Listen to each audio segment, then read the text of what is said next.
Há 200 anos, a 23 de setembro de 1822, era aprovada a primeira Constituição portuguesa. Uma Constituição que marca, por isso, um momento crucial na história do nosso país, da história do Portugal contemporâneo, moderno e democrático. Uma Constituição que era o resultado da principal exigência de uma revolução que tinha tido lugar a 24 de agosto de 1820, no Porto. Fica conhecido como a Revolução do Porto, explotada a partir deste sítio, do campo de Santo Ovídio e do seu importante quartel. É aqui que os revoltosos se vão aglutinar e aqui dar os vivas à Constituição. Sim, esse era o grande objetivo desta revolução. O país vivia um momento de grande descontentamento pela ausência do rei no Brasil há imenso tempo, pelo domínio inglês que aqui se fazia sentir e também por um acontecimento que vinha abalando a hierarquia militar. Os ingleses haviam enforcado um destacado general português, Gomes Freire de Andrade. E tudo isto à mistura com os ideais liberais que se vinham espalhando por toda a Europa e também aqui em Portugal. Mas a história, o desejo de uma Constituição e de um Parlamento que representasse toda a população e redigisse essa Constituição, bom, essa história é muito, muito antiga.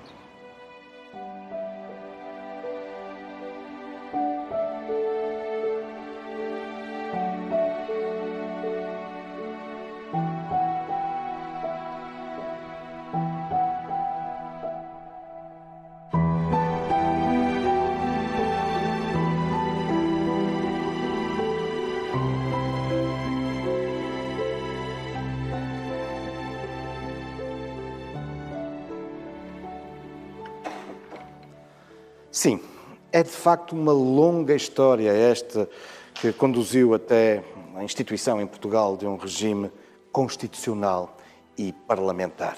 E quando falamos em parlamentarismo, por regra é-nos apresentado como a primeira expressão parlamentar na Europa a Magna Carta de 1215. A Magna Carta do rei João de Inglaterra, que vê os seus poderes diminuídos e onde a nobreza, o clero, vêm muitos dos seus direitos protegidos, mas onde o povo está também presente. A Magna Carta, que muitas vezes é descrita como a grande prenda, a maior prenda que o povo inglês deu à civilização. Contudo, em 2013, a Unesco veio chamar a atenção e reconhecer que, afinal, a origem do parlamentarismo na Europa é um pouco mais antiga. Recua a 1188 e às Cortes de Leão, convocadas pelo rei Afonso IX. Sim, nas Cortes de Leão, o rei convoca não só a nobreza, o clero, mas também os representantes das cidades. Os burgueses, os homens do burgo, mas de algum modo, como a Unesco reconheceu, é a primeira vez que o povo está presente num parlamento que por isso passa a representar, neste caso estas cortes, toda a população. E desse ponto de vista não deixa de ser também interessante que Portugal, nestas expressões proto-parlamentares, estas expressões muito recuadas do parlamentarismo, Portugal é também dos primeiros países da Europa onde o povo está presente, como nos é recordado aqui, no Palácio da Justiça no Porto, na Sala das Sessões, onde este fresco pintado por Dordio Gomes nos recorda as Cortes de Leiria de 1254, as cortes convocadas pelo rei Afonso III, e onde o rei impôs pela primeira vez a presença, para lá do clero e da nobreza, do povo.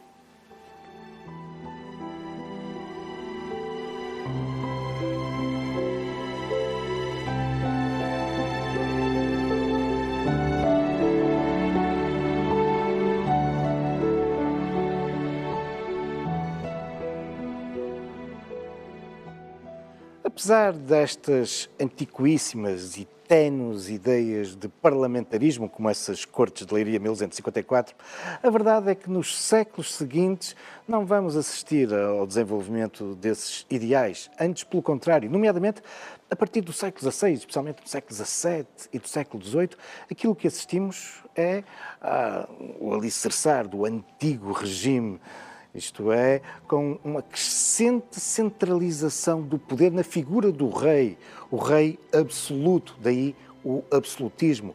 O rei que hoje decide de uma forma e amanhã, de forma completamente discricionária, pode decidir de forma contrária. É contra o absolutismo que, de facto, se vinham desenvolvendo os ideais liberais muito inspirados na Revolução Francesa. Aliás, não deixa de ser sintomático que é quando da primeira invasão francesa, comandada pelo general Junot, representantes da sociedade portuguesa tenham pedido ao general que lhes trouxesse uma Constituição. Era ainda um pouco a ideia de que as tropas de Napoleão nos vinham trazer os ideais da Revolução Francesa. Mas são ideais que não deixam de se ir disseminando na sociedade portuguesa, nomeadamente junto de alguma elite intelectual, e especialmente dos homens do direito.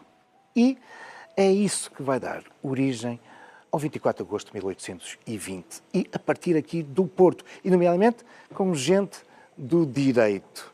E nestas ruas, sim, estamos na Foz Velha. E foi aqui, nestes velhos arruamentos, que sabemos que em janeiro de 1818 vai surgir um grupo secreto, o Sinédrio, que durante os meses seguintes irá congeminar e planear o que virá a ser a Revolução do Porto. À frente desse grupo vamos encontrar homens do direito, nomeadamente o juiz desembargador da Relação do Porto, Manuel Fernandes Tomás, que tinha vindo no ano anterior para a cidade, onde encontra um outro homem de destaque do direito, que é Ferreira Borges. Os dois, a partir desse janeiro de 1818, passam a reunir-se mensalmente, por volta do dia 20, aqui na Foz Velha, e alargando o seu grupo, que, no entanto, nunca ultrapassará um grande número. Quando chegamos a 1820, eram apenas 13, mas é esse grupo do Sinédrio que, de facto, vai impulsionar a revolta. Gente do direito, importantes comerciantes da cidade, mas faltavam-nos militares. A componente militar era fundamental para assegurar o êxito da Revolução. Mas, quando chegamos a 1820, o grupo conta já com, pelo menos, um destacado oficial, que irá ser fundamental.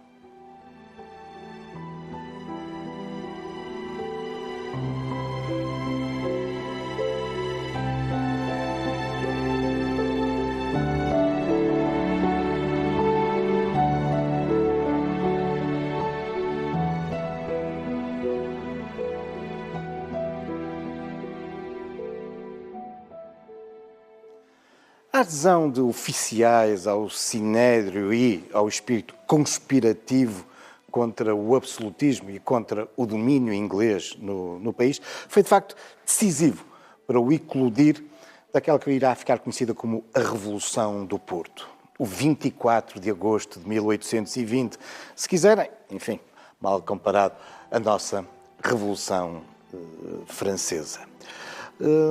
Um movimento militar, obviamente alicerçado em todo esse pensamento social, político, do Sinédrio e da sociedade, alguma sociedade civil em torno dos ideais liberais, mas um movimento militar que vai então ter lugar logo às primeiras horas da madrugada do dia 24 de agosto de 1820, quando destacamentos militares se começam a concentrar aqui, em frente ao quartel de Santo Vídeo, aquele que era então designado como o Campo de Santo Vídeo, hoje a Praça da República. Aí, durante as horas seguintes, os soldados revoltosos, chefiados obviamente pelos seus oficiais, vão se concentrando em parada. Haverá mesmo uma missa campal e, entretanto, aqui, do interior do quartel de Santo Vídeo, sairão os oficiais revoltosos que vão dirigir-se às tropas e ao grande número de civis, da população da cidade, que vinha também afluindo aqui ao campo de Santo Ovídio. Um discurso que terá sido preparado por Fernandes Tomás ou, mais provavelmente, por outro grande ideólogo do Sinédrio, que era Ferreira Borges.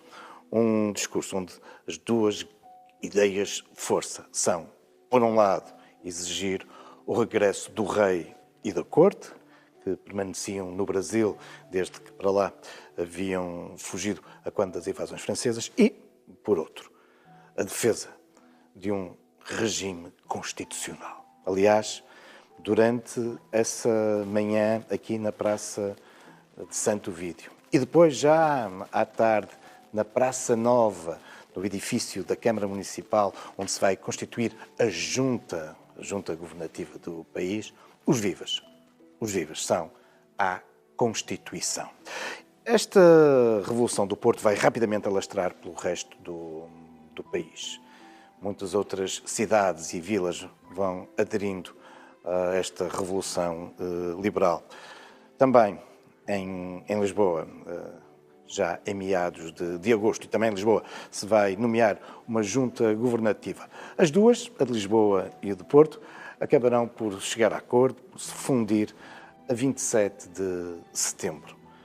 Estavam reunidas as condições para que o rei Dom João VI regressasse do Brasil e para que se realizassem eleições para uma Assembleia, um Parlamento Constituinte, para redigir a primeira Constituição portuguesa.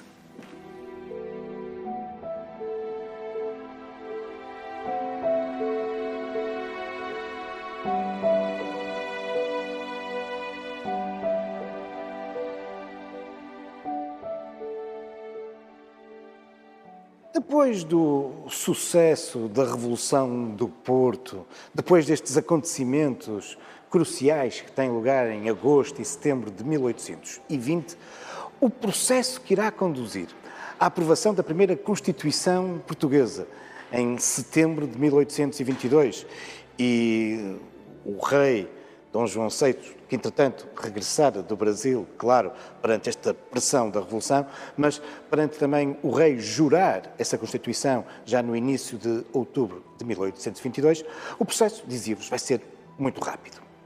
Vamos ter as eleições para as Cortes Constituintes, as Cortes que vão redigir a Constituição, ainda em 1820, de tal forma que as primeiras reuniões das Cortes Constituintes têm lugar já em janeiro de 1821. Nessas Cortes estão presentes aqueles que tinham sido os grandes ideólogos do Sinédrio. Claro, Fernandes Tomás. Fernandes Tomás, que é de resto o grande impulsionador da Constituição de 1822, o homem que se entregou completamente à redação desse documento fundamental para o país. Aliás, aprovada a Constituição em setembro de 22, menos de um mês e meio depois, ele iria falecer. Mas a outra grande figura do Sinédrio, que também tem papel importante nas constituintes que vão conduzir à Constituição de 22, é Ferreira Borges. Aqui, imortalizado neste quadro, neste retrato, podemos observar na biblioteca da Associação Comercial do Porto, o Palácio da Bolsa. Não nos podemos esquecer que ele era um grande jurista, um destacado advogado e que se tem especializado particularmente nas questões da legislação, do direito comercial, e teve um papel depois importante no início do regime liberal em torno destas questões. E os homens da Associação Comercial do Porto não o esqueceram, e daí aqui esta homenagem. Mas a Constituinte vai, de facto, promover, redigir, enfim, num ano e meio, aquela que vai ser, então, a primeira Constituição portuguesa. Uma Constituição muito inspirada na Constituição espanhola de Cádiz, de 1812, e, claro, na Constituição francesa de 1791, saída da Revolução Francesa, 2 anos antes. Uma Constituição muito avançada para a época, que vem limitar claramente os poderes do rei, que vem também retirar todos os privilégios que até aí possuía o clero e a nobreza, e que eram um dos fundamentos também do regime absolutista. Aliás, por falar em absolutismo, uma das grandes características era o poder, todo o poder, estar centrado na figura do rei, algo que de facto agora desaparece, e assistimos a uma clara divisão e separação dos poderes. O poder legislativo, o poder executivo, o poder judicial. Uma Constituição que irá também consagrar como o elemento fundamental a nação representada no Parlamento, nas Cortes. Aí estavam os representantes de toda a nação, de toda a população, eleita democraticamente. Bom, democraticamente temos que reconhecer que houve depois ainda uma longa caminhada pela frente. A Constituição de 1822 permitia o voto apenas aos homens maiores de 25 anos de idade e num tempo em que a esmagadora maioria da população não sabia ler nem escrever, apenas os não analfabetos podiam votar.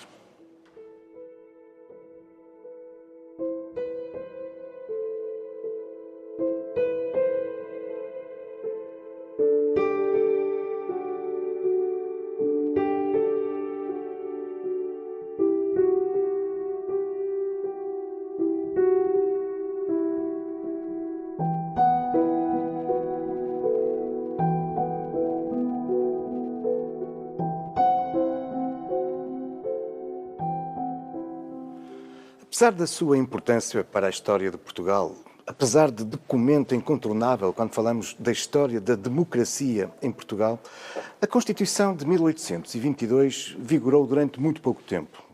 Aliás, ela terminaria logo no ano seguinte, em 1823.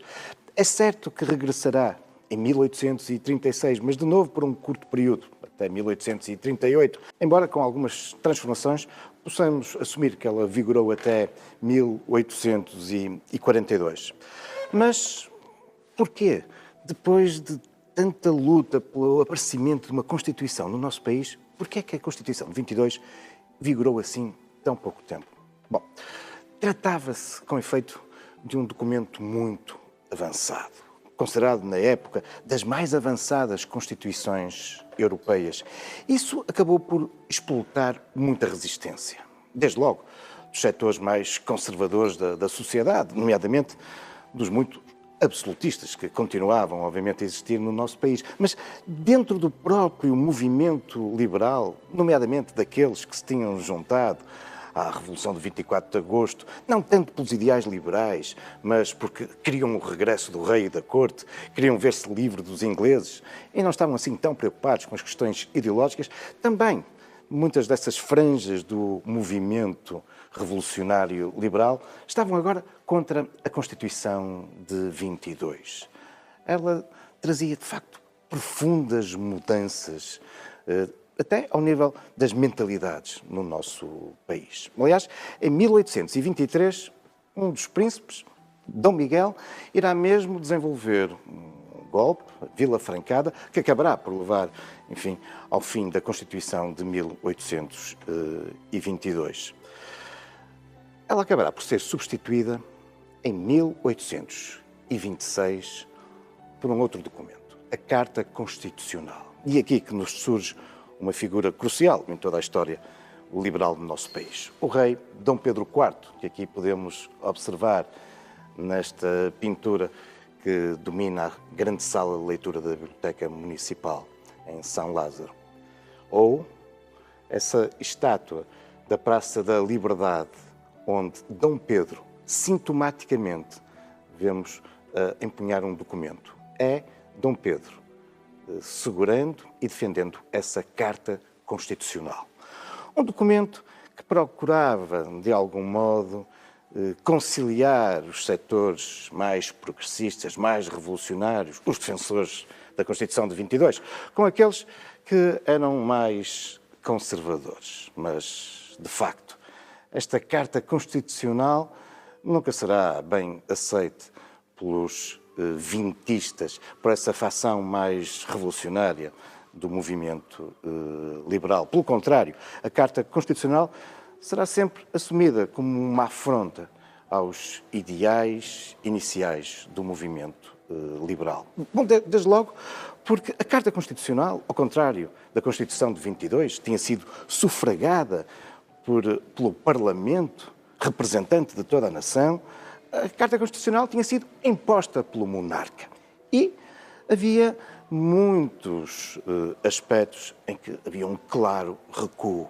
Por exemplo, enquanto que a soberania do país, na Constituição de 22, assentava na nação, a nação enquanto a população representada no Parlamento, já a Carta Constitucional assumia que a soberania era assegurada pela nação e pelo rei.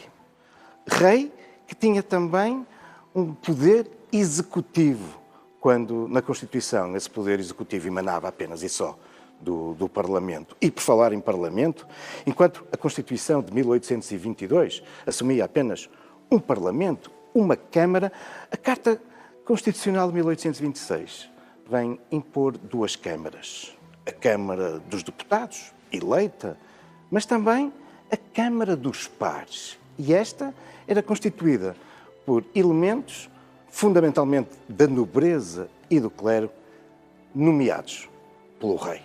Sim, Portugal saía daquela que era uma das mais avançadas, uma das mais revolucionárias constituições europeias, para aquela que muitos classificam como a mais absolutista das constituições da Europa.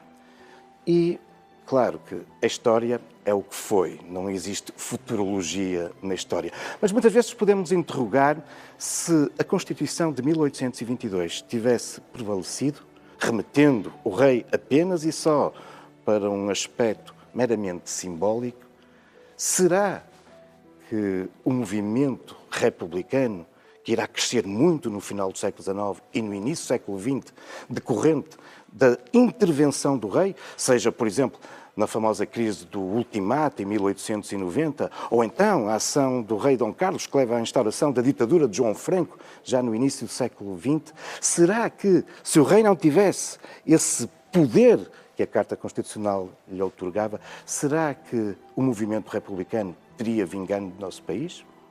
É possível, apenas uma possibilidade, que a Carta Constitucional, a médio prazo, tenha sido fatal para a monarquia. Enfim, reflexões, mas isso são já também outros factos, também algumas lendas, futuros caminhos da história.